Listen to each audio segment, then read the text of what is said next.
এক প্লেটে 3টে পরোটা, আনলিমিটেড তরকারি, একটা আপেল পেঁয়াজ, একটা কাঁচা লঙ্কা, একটা সেদ্ধ ডিম দিয়ে মাত্র 30 টাকা।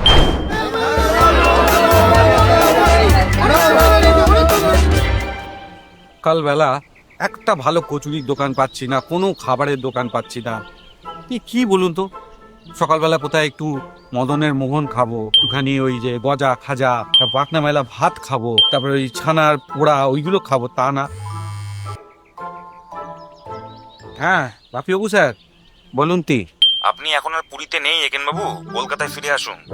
আর কলকাতা কি বলছেন, একটা ভালো খাবারের দোকান পাচ্ছি না জানেন। এই আমার উপর বাংলা। ওটা সোনার বাংলা। হ্যাঁ আচ্ছা ঠিক আছে। শুনছি আজকাল নাকি কলকাতায় একটা পরোটার দোকান ভীষণ ফেমাস হয়েছে, একবার দেখতে পারেন সেখানে। কি নাম? রাজুদার পকেট পরোটা, 3টে পরোটা আর আনলিমিটেড তরকারি নাকি। আনলিমিটেড?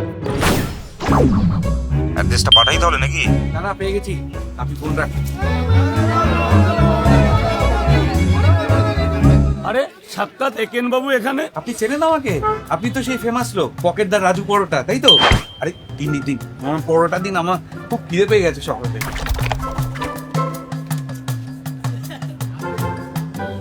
তুলতে গিয়ে তো আর পুরোপুরি বাঙালিয়ানাটা ছেড়ে দিতে পারি না। না সমুদ্রে স্নান করেছেন একেন বাবু?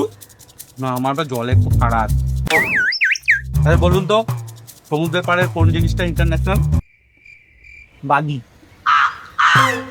জানেন তো রাজু স্যার, যখন আমি পুরীতে ছিলাম তখন কলকাতাকে মিস করতাম, আর যে কলকাতায় এসেছি এখন আবার পুরীকে মিস করছি। ওই যে কথায় আছে না, সমুদ্রের জল কহে ছাড়িয়া নিঃশ্বাস, ওই পাড়েতে সর্বসুখ আমার বিশ্বাস।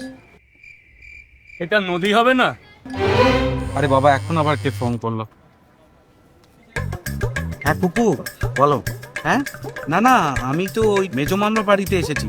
কোথায় আওয়াজ কোথায়? আরে এখানে জোর করে আমাকে কতগুলো পুরি খাইয়ে দিয়েছে। আরে ওটা নিয়ে চিন্তা করো না, আমি বাড়িতে গিয়ে আবার তুমি যা যা রান্না করেছো সব কিছু খেয়ে এখন রাখো। হ্যাঁ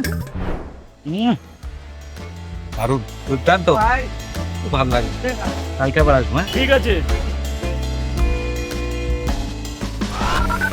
হ্যালো খুকু বৌদি, হ্যাঁ উনি এসেছিলেন।